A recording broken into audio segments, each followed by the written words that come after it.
கார்த்திகை தீபத் திருநாளில் செய்ய வேண்டிய முக்கிய செயல்கள்: தீபங்களை ஏற்றுதல். மாலை நேரத்தில் வீட்டின் மொத்த பகுதிகளிலும் மண் விளக்குகள் அல்லது காகித தீபங்கள் வைத்து திரியுடன் ஏற்றி பூஜை செய்யவும். இது அன்னை பார்வதியும் திருவண்ணாமலை ஆண்டான் அருணாச்சல மலை உதவுகிறது. வீட்டில் சுத்தம் மற்றும் அலங்காரம்: வீட்டை முழுமையாக சுத்தம் செய்து பூஜைக்கான இடங்களை அழகாக அலங்கரிக்கவும். கோலங்கள் மற்றும் மலர் அலங்காரம் செய்யலாம். அருணாச்சல மலை சுவாமியை தியானிக்கவும். திருவண்ணாமலையில் இருக்க முடியாவிட்டாலும் அருணாச்சல மலைக்கு தியானம் செய்து மன அமைதியுடன் கர்ம வினைகளை தவிர்க்க கடவுளை வேண்டவும்.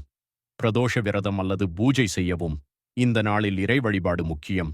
சிவன், பரமேஸ்வரி மற்றும் முருகன் வழிபாட்டுக்கு முன்னுரிமை கொடுக்கவும்.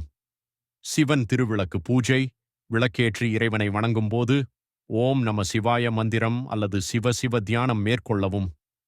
தீப அர்ச்சனை பார்க்க செல்லுதல்: திருவண்ணாமலையில் நடைபெறும் மகா தீப ஆராதனையை நேரடியாக பார்க்க முடியாவிட்டாலும் மாலை நேரத்தில் ஊர்கோவில்களில் விளக்கரை பூஜையை பார்வையிடவும். தானம் மற்றும் அன்னதானம்: ஏழை எளியவர்களுக்கு உணவு அல்லது பொருள்களை தானமாக அளிக்கவும். இது தியாகத்தையும் சேவையையும் குறிக்கிறது. தீபத்தின் பொருள் மனதில் கொள்ளுதல்: தீபம் என்பது அறியாமையை நீக்கும் ஞானத்தின் குறிக்கோள் என்பதை உணர்ந்து வீட்டை மற்றும் மனதையும் உற்சாகமாக வைத்திருக்கவும்.